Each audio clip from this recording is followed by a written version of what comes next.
saya dalu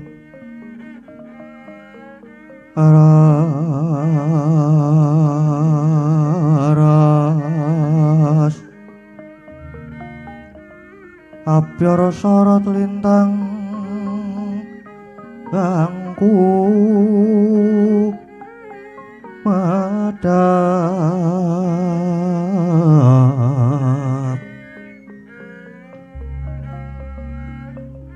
titi sonya wadya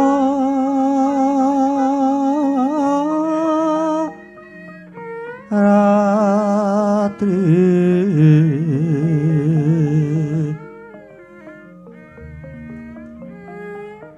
lumrang gandaning pos pita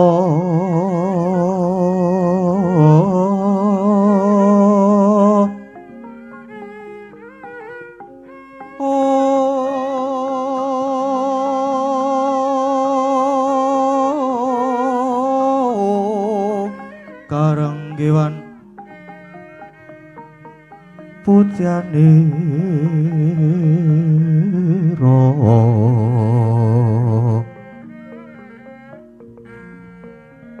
sang dijawara brengeng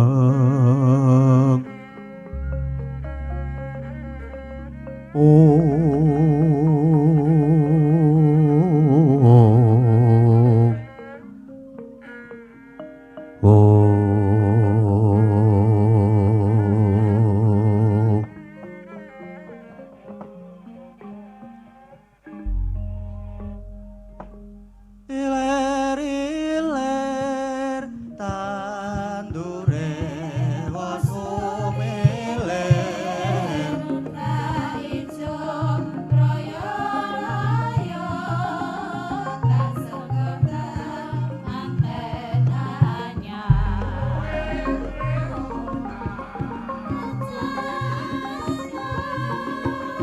menekno blimbing kuwi nyulung yo menekno kanggo basuh tetotiro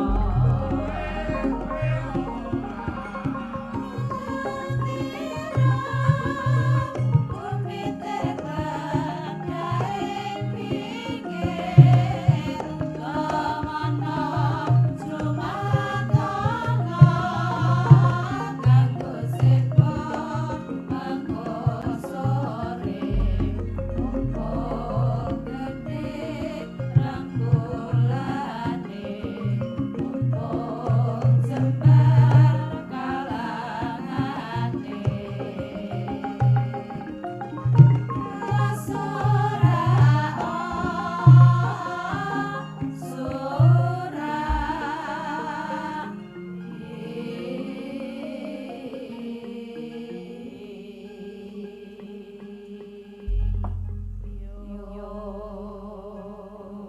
Srewing sawang ngarwa kumantos sing dalu jroning ratri dereng wonten ingkang kacarita amung Sang Hyang Pertangapati ingkang jemdel saking Brang Wetan nadyan kelangan megarsa gunung-gunung parandine bisa merbawani jagat raya Dewi tata sing kamanyan dewasane nang wau kawusa wancine wis ngancik gara-gara Sukramangkara tumpak mendo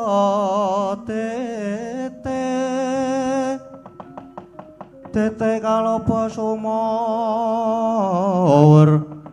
cita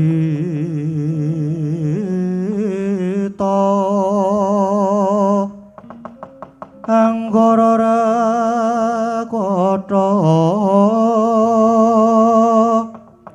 Buddha Mahesaras patimintuna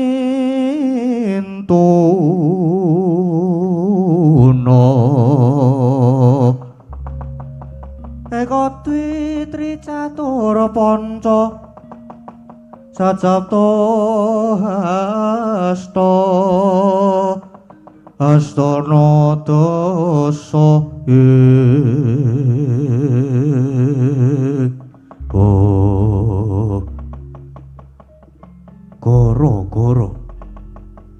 Goreng Jawa Timur keliran saking namurung mati. Mijilira parapat punakawan Luras Margaring Petrus manuk Lurah Bagong. Ingkang sami gogo jaken madyaning ngoro rombo alon. Arire.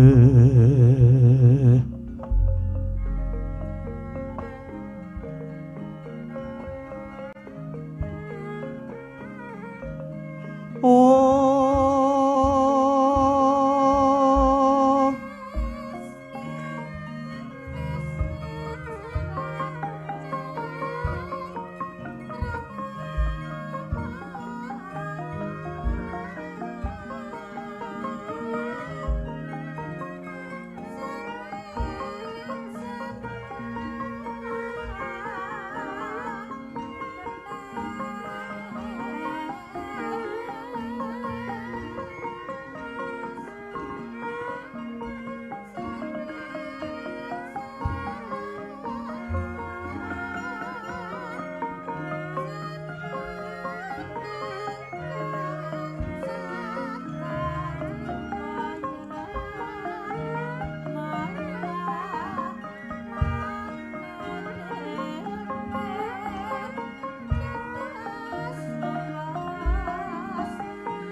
Om.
Gara-gara gong. Lho iki sing siji ndi? Hae. Ya. Sowan ana ngendi kong iki gong madhep kono wae gareke ning kono. Heeh. Tak ngarep dhewe aku.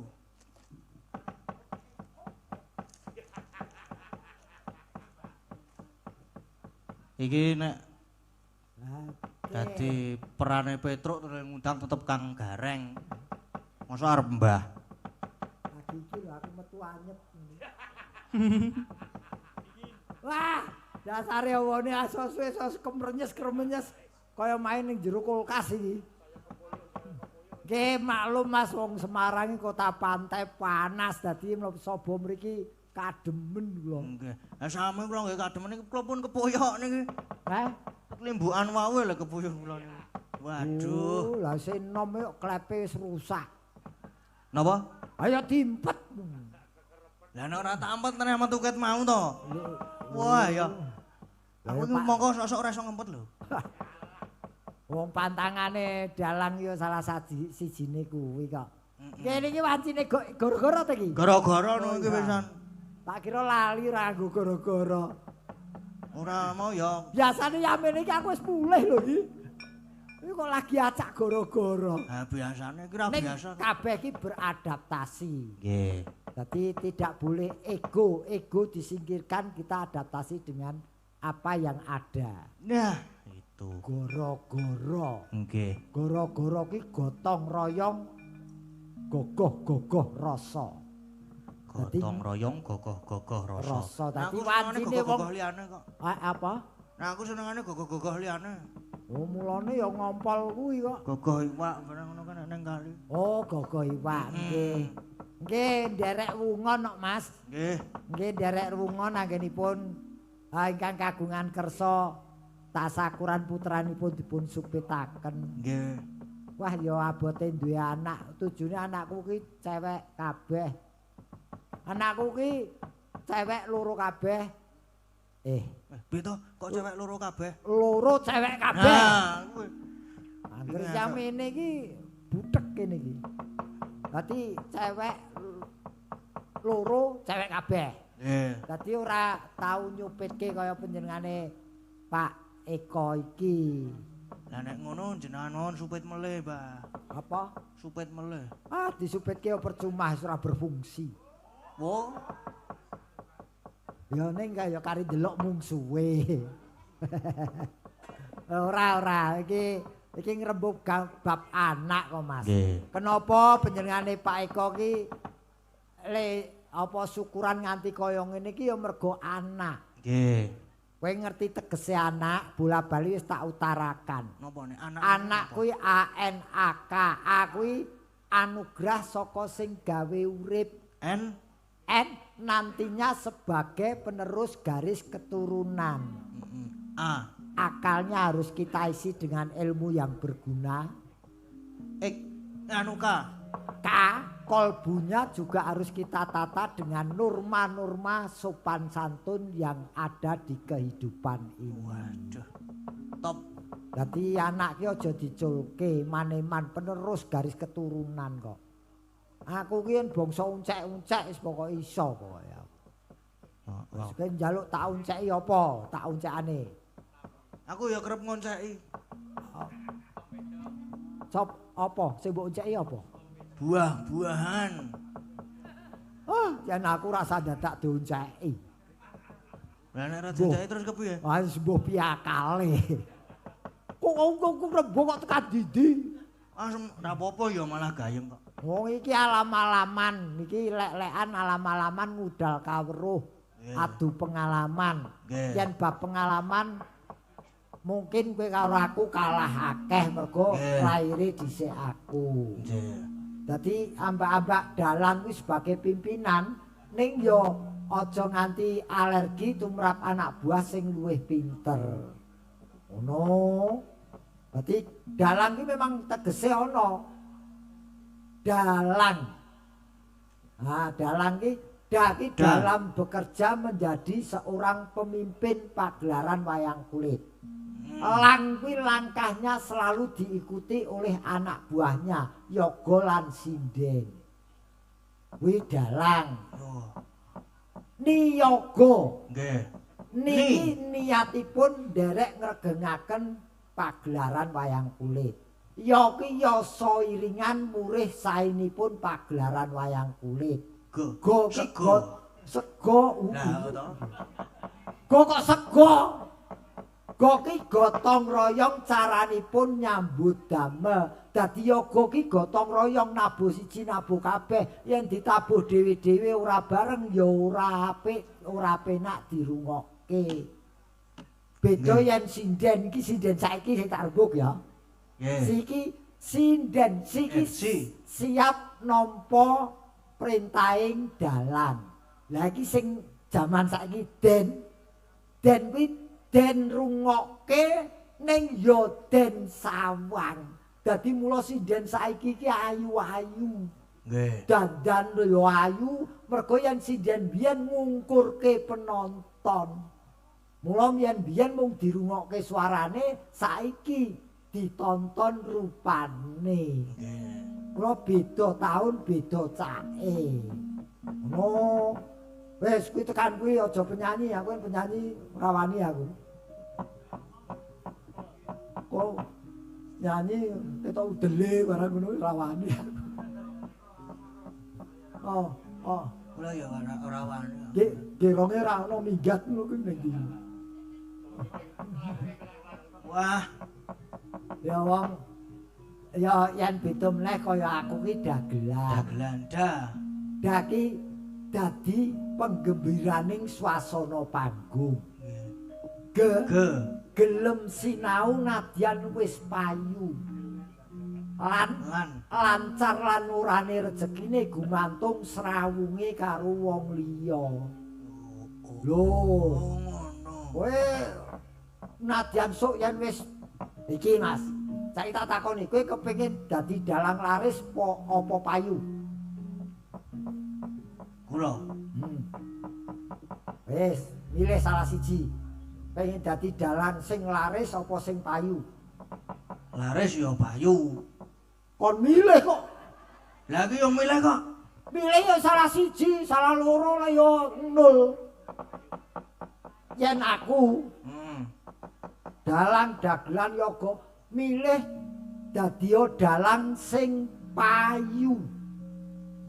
Laris. Nggih. Kowe sesasi muput dalang. Saben sak dalangan 1000 pamane dadi mung 30.000. Ning yen kowe dalang payu sak uni-unimu sakali mancal njaluk 30.000 kuwi digelemi mergo kowe dalang wis payu. Mula kowe cita-citao dadi dalang sing payu. Ngono. Ning yo aja lali karo aku. Lah nggih. Bareng wis payu ora tau ngejak. Iki garenge kok tumben pinter ya Gong ya. Oh ora kaya sing iki lho. Ora kaya sing iki. Alah kowe areng ngarani gareng endi wedi kowe. Kowe ngarani dalang liya gareng liyane wedi. Ora kok. Oh, iki nek aku sing nglakokke gareng-gareng iki meneng bae. Kae gareng sa Indonesia kuwi saiki dadi anakku kabeh, Mas. Aku ora alergi ana gareng-gareng muncul setiap daerah ora alergi, malah justru ngilmuku tak tularke lewat contonen aku sing apik. Sing ora apik aja mbok conto. Kuwi jane ana rentetane peristiwa spiritual ning sok ben mulai tak critake. Kok sakniki mawon to, Mbak? Kuwi spirit iki asli ora ngarang lan kejadian sing tak alami. Kenapa aku manggake ngentukke wong-wong kuwi do dadi gareng. Iki Nggih. Ceritane rikala aku haji. Nggih. Ning Masjidil Haram aku salat ning jaba masjid. Nggih. Kuwi saret ngene iki jejer ning jaba. Kuwi delalah ana wong saka ngendi aku ora ngerti maca, pokoke wong maca. Nggawa sajadah. Iki sampeyan iki ora ana sing nganggo sajadah iki, termasuk aku. Lah kok wong kuwi nganggo teko-teko nggawa sajadah iki ora dienggo dhewe, ora disilike wong liya, digelar ning ngarepku. Ngono? Digelar ning ngarepku kon nganggo aku salat. Lah iki tak terjemahke. Salat kuwi ibadah. Nggih. Ibadah kuwi yen kanggoku ora mung salat tok. Kejaba salat ngopeni anak bojo kuwi ya ibadah. Nggih. Mula aku ngekeki panggonan wong tak kon dadi gareng supaya beribadah goleki rejeki anak karo bojo. Nggih. Iki terjemahanku perkara kleru ora ning aku yakin iki sasmita aku kudu manggake wong sing padha dadi gareng kae. Mula kowe saiki dadi kowe golek gareng apa sejinah kowe punjul. Bar kumpul ning nggon aku ki urung kumpul kabeh wis bangsa 15. Oh, kowe kepengin ngerti, kowe kepengin dadi gareng apa dalang? Kok tak dalang mawon kula. Mak lho. Oh, enak dadi gareng. Gak iso. Anu gak iso. Demenan ra kurangan kok. Aneng ngono aku dadi gareng pincang. Lho. Lah ora ngerti. Pincang ki ngekeki sasmita sing padha mirsani. Mlaku ning alam donya kudu ngati-ati mergo saiki akeh dalan gronjalan sing bakal nyilakake kowe. Wong urip ki kudu ngati-ati mlakune mula pincang. Nek kerone Kira kuwi nandhakake jaman saiki akeh barang palsu mula yen sing milih sing ngati-ati. Contone saiki akeh wong ayu banget bareng dimek ki lah padha lanange. Beda karo Ceko. Ceko kuwi tegese aja seneng gandeng bojone wong liya. Kowe wong Islam dirungokke. Teori iso, praktek sing angel. Lho iki wancine alam-alaman Mas. Wong aku kepethuk dalang sing masih muda kaya awakmu ki paling tidak iso nggo isen-isen awakmu. Mungkin secara akademi ora entuk. Ora beda iki panjenengane Pak Eko iki nanggap wayang ne ya karo ngiseni putra-putrane sing gelem mirsani dadi entuk ngelmu. No. No. Ki wis metu kopi iki. Metu apa kopine? Heeh, wah nas kita. Nggih, matur nuwun Pak, dipun ladosi. Lho piyayi kene wis jaketan, aku jaketan ra entuk iki. Piyayi kene wis do kademen lho. Ning ki resiko pekerjaan apapun yang terjadi namanya profesional saya lakukan. Nggih. Tetap profesional. Aduh, ini lagi. Metu kopi kok tanpa gelas ki piye?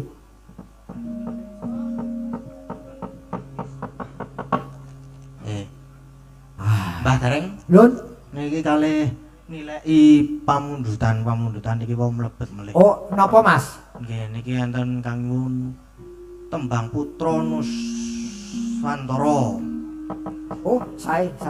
Nggih, terus enten malih niki padha kabeh iki telu iki. Oh, mboten apa-apa malah dadeni siji ora kakan plastik. Nah nggih niki ingkang disuwun nembang niki Bupras. Wah. Wah. Nggih. Sinden simpenan iki. Nggih ngudang sing disupetke. Yen Arane ra sing putra ngudang Bupras yen ra putra Nusantara ora kok. Monggo Mbak Pras. Heeh. Kek ndang pras-pres. Kangge ngudang sing disupetke. Nek dikudang karo Bupras medeni ki rodaan. Iya, ngono ku ora. Ngematke swara lawas. Wah iki lah Kok lawas. mbah-mbah karo tuwa-tuwa iki. Ah iya iki dagelane karo sindene pojoke padha-padha expired. Nggih pun expired. Monggo Mbak Yu, putra Nuswantara. Nggih, alon-alon. Ayo arep banter Kok sing piye? banter. Banter piye udalane rusak kok banter.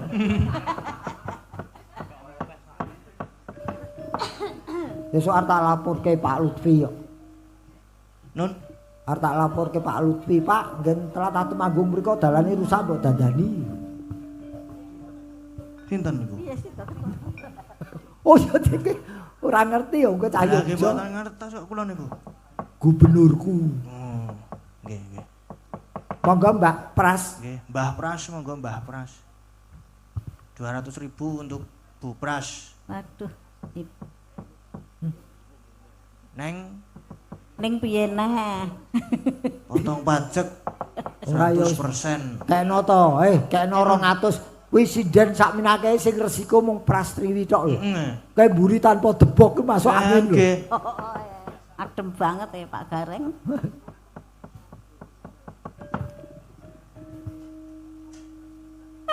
Anakku sing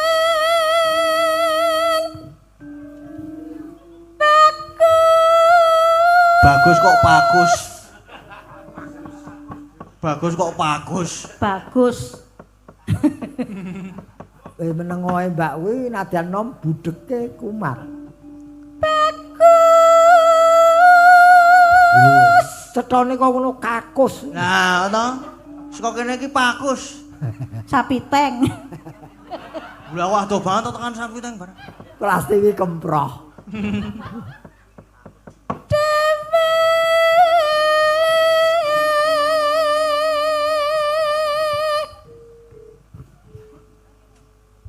Besok pintar sekolah.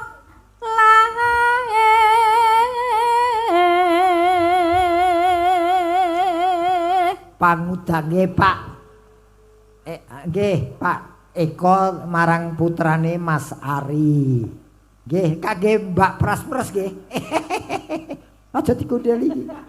Ora ono sing gondhele. Nyangkut kuwi Pak kabele. Mosok wekku digesek Kabele dadi loro. pengedan. Wong sing terbelah malah aku kok. Nah, Rasah dicatut. mosok ongkos kirim kono niku ora tau kowe iki ora tau COD kok. Nah, Mbak, paringane iki. Matur nuwun.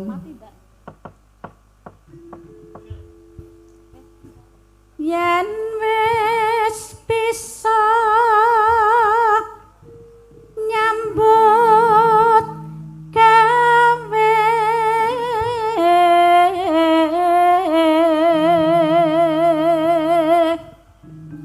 kudu mlaku sak mesti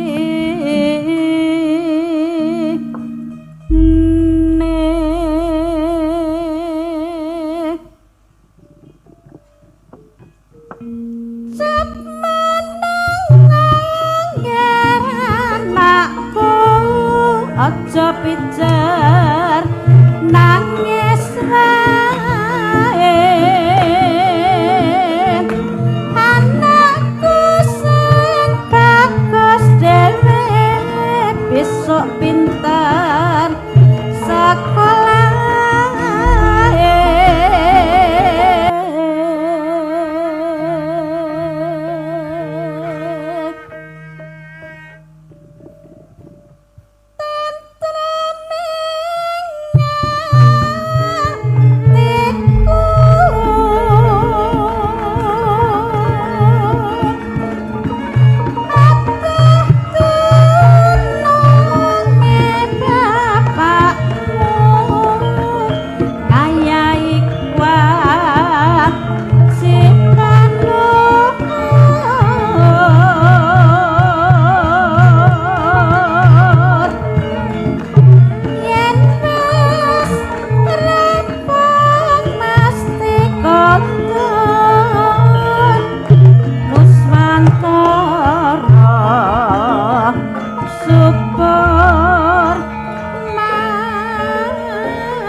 Sampun lunas to niku? Sampun. Wah, jan angger sawerane kenthel kok ya nembange ya cethu. Tanpa digedhekke volumene iki iso gandang. Ah nggih. Ning ya wong pancen wong senior dhewe kok. Ah, Paling tidak iso nggo conto sing junior-junior. nggih, singa-singaning sinden. Kuwi raja kuwi sayang wedok pomo lanang ku raja singa to. Ah. Nggih, niki pundhitan sampun kun aturaken. Nggih, sampun. Mugi-mugi iki kekudangane wong tuwa mangrang putra-putrane muga-muga numusi keluarganipun Pak Eko sedayanipun. Amin. Jenenge tambak nyambut gawe ya karo donga kok, Mas. Ya ra, dadi ora kosong blong. Nggih. Mas, Nun, nyuwun tembang jaran goyang kang nyekar Mas Gareng. Sampun transfer 25.000. 25.000 kon jaran goyang. rumangsamu aku ki dukun ngono apa piye? Kok mbok kon nganu adi jaran goyang ngono. Niku ki nggih enten lagune. Karo meneh kok saweran kok 20.000 iki nggo tuku kembang sawur apa piye? Oh, jaran goyang iki piye lagune piye? Aku kepengin krungu. Yen kepengin krungu yen iso engko tak lakonane. Aku ya ora ngerti ya. Lho lho padha ora ngertine kowe kok ngarani. Lah niki WA Jaran goyang ono sing ngersani. Apa? Oh, ora iso Mas iringane kudu anu, keyboard. keyboard.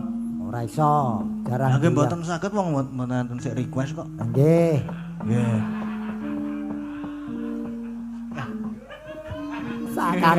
Sakar mule. Yo diaturi lagu apa meneh? Nggih. Sing nyemek-nyemek Bakmi. nah Enak. cocok Hari goreng godhog apa nyemek?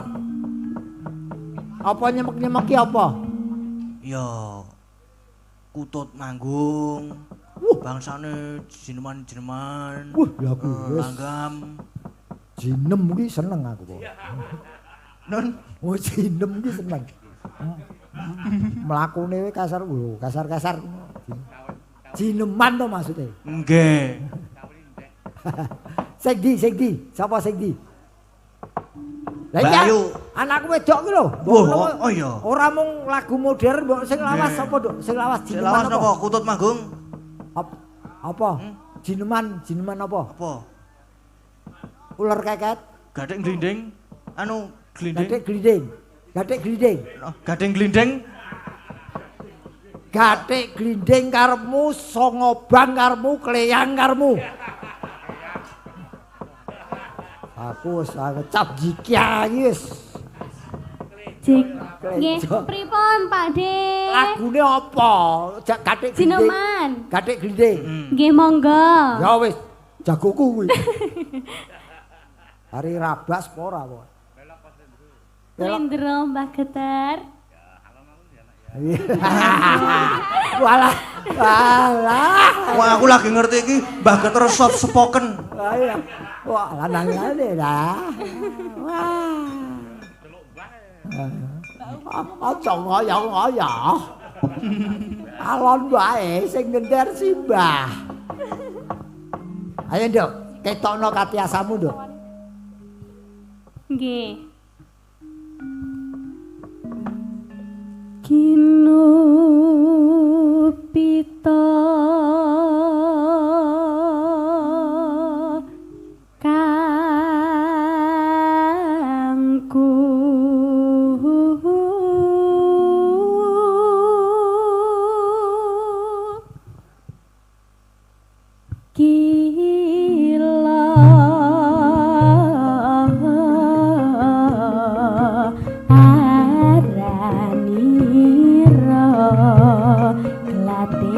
glinding angliling ngolang-aling angliling ngeliling gumaliling ya bab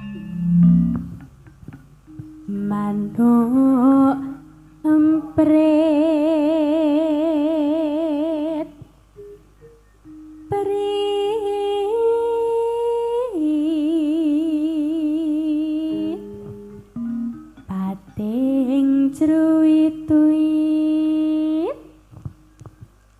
jaluk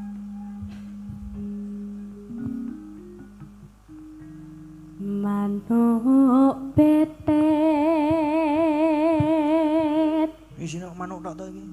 Manuk, Mas. Tiye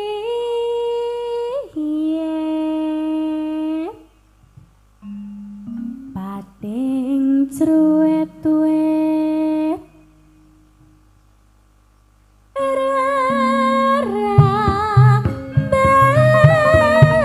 rambetan merambet berat nyapang rambeti sapirang-pirang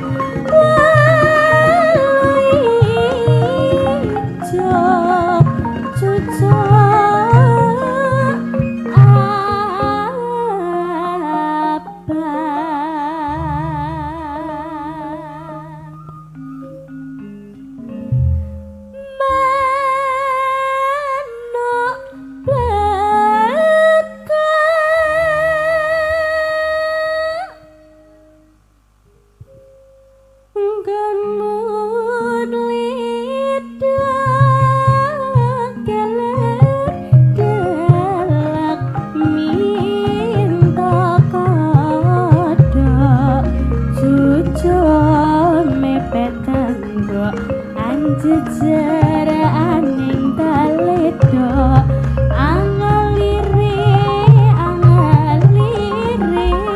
mulati sandang pangani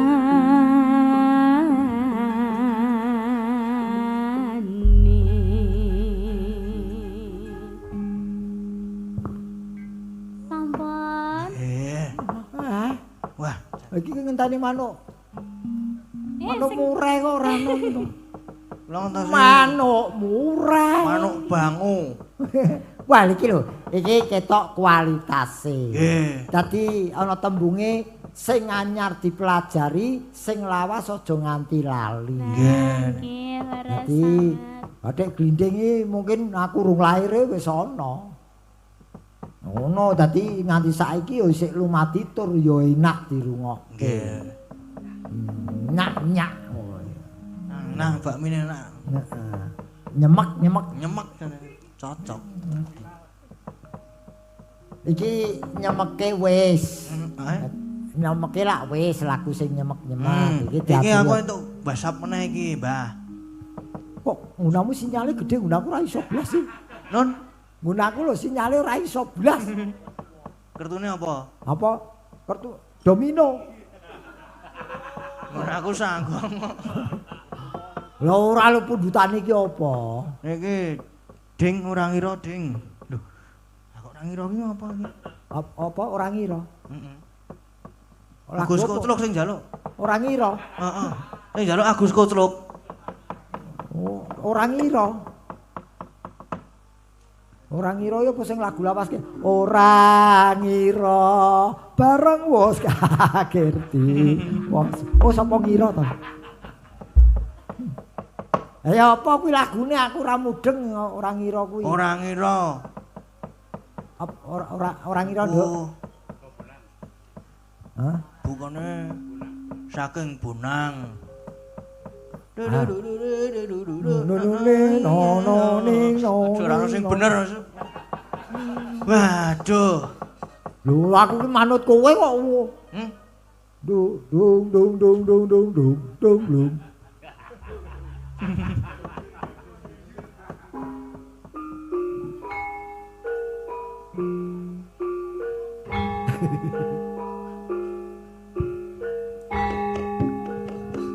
Ayo, kor. Ya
Yo Mbak Ayu dhewe yo.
Dipunaturaken pamundutan requestan dari lagune judule Kedep.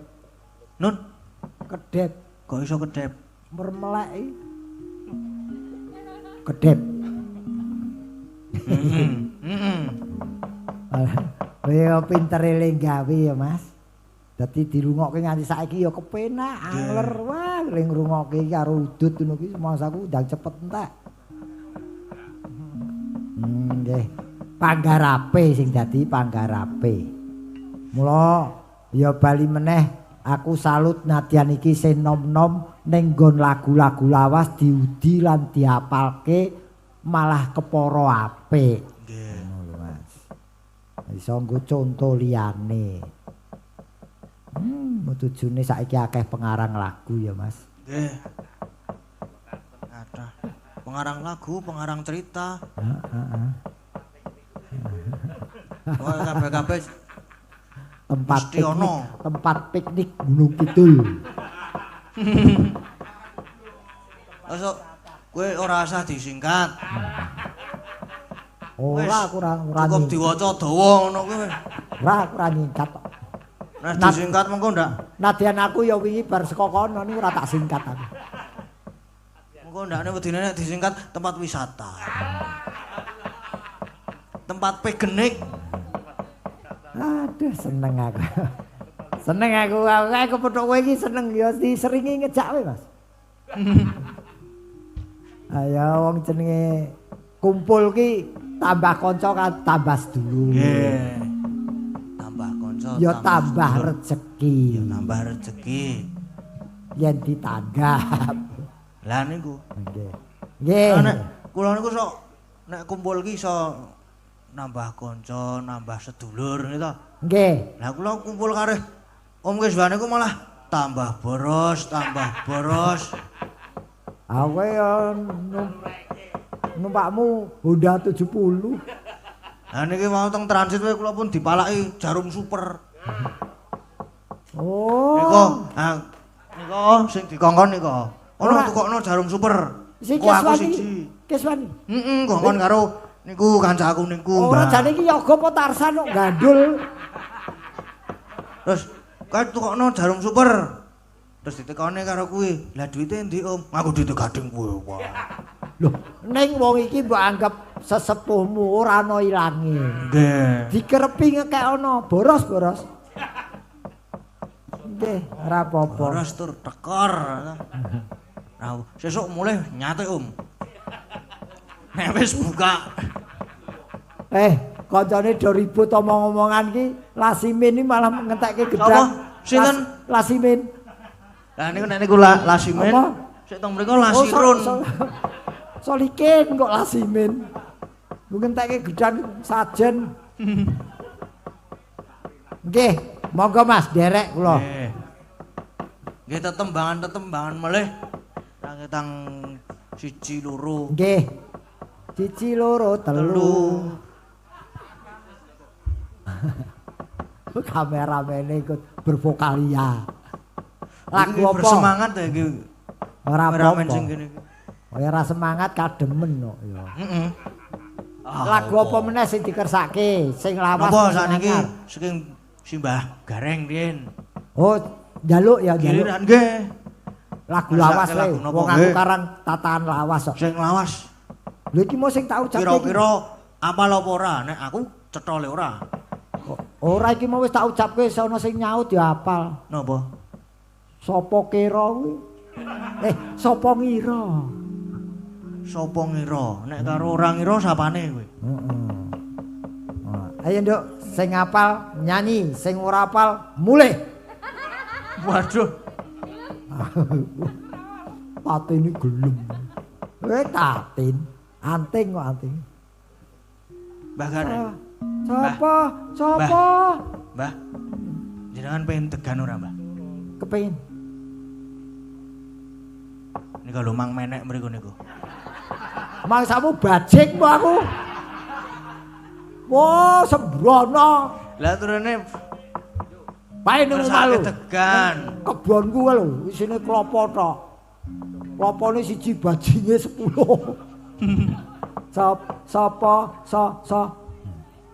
Sapa ngira bareng wis akhir diwasa.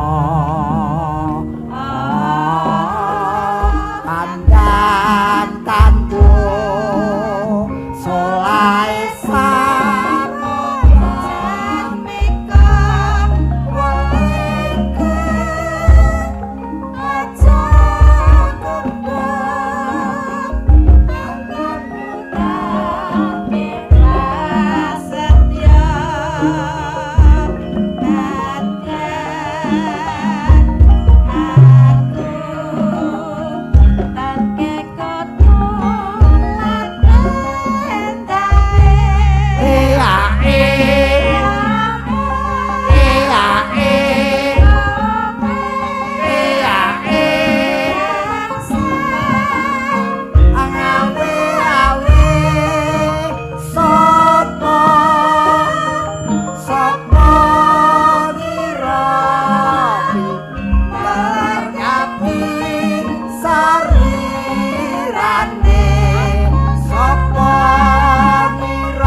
yen ra tau ditokke iso punah dari peradaban.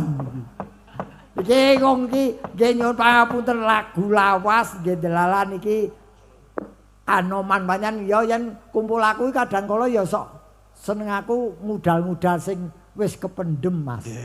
Supaya ora ilang. Wah, akeh banget pokoknya aku. Kula nggih seneng ngudal-udal sing wis kependem.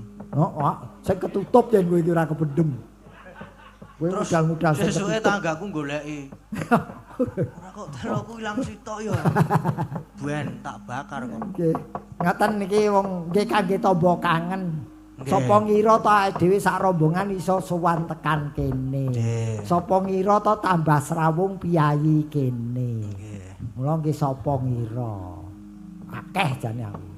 Aku iringane rong wilahan we duwe kok tembang kok. Rong wilahan tok iringane.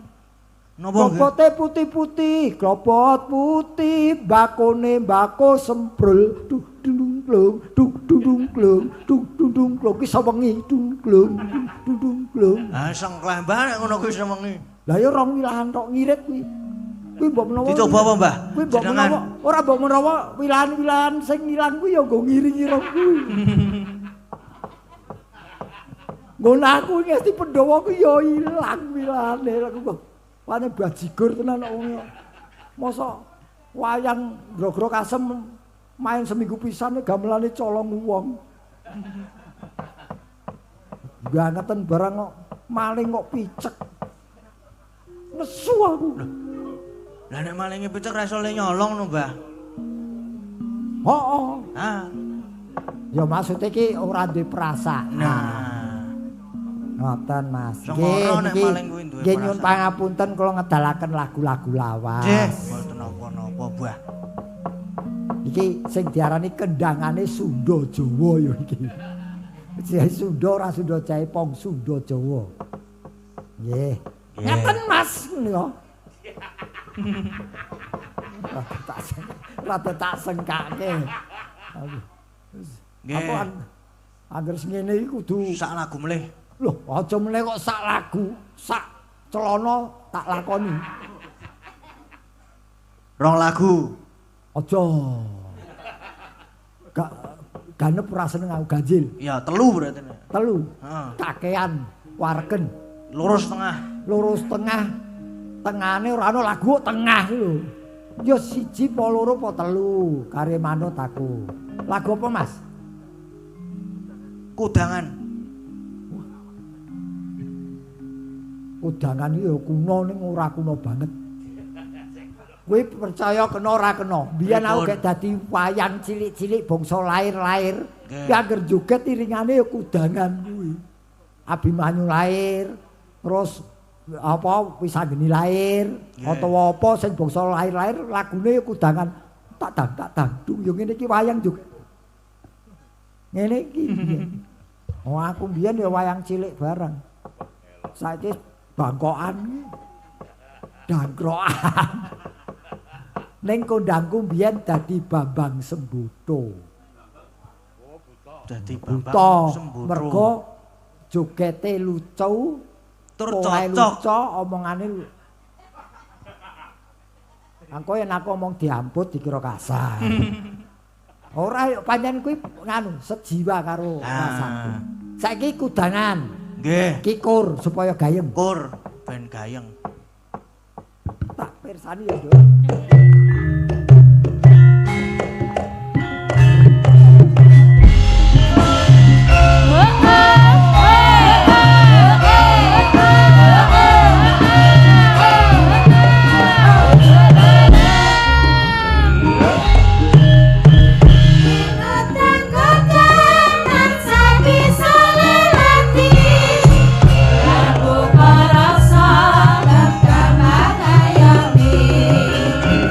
Oh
Ndara pare kesit. Ayo. Matur nuwun Kang Gareng. Matur nuwun, matur nuwun. Matur nuwun.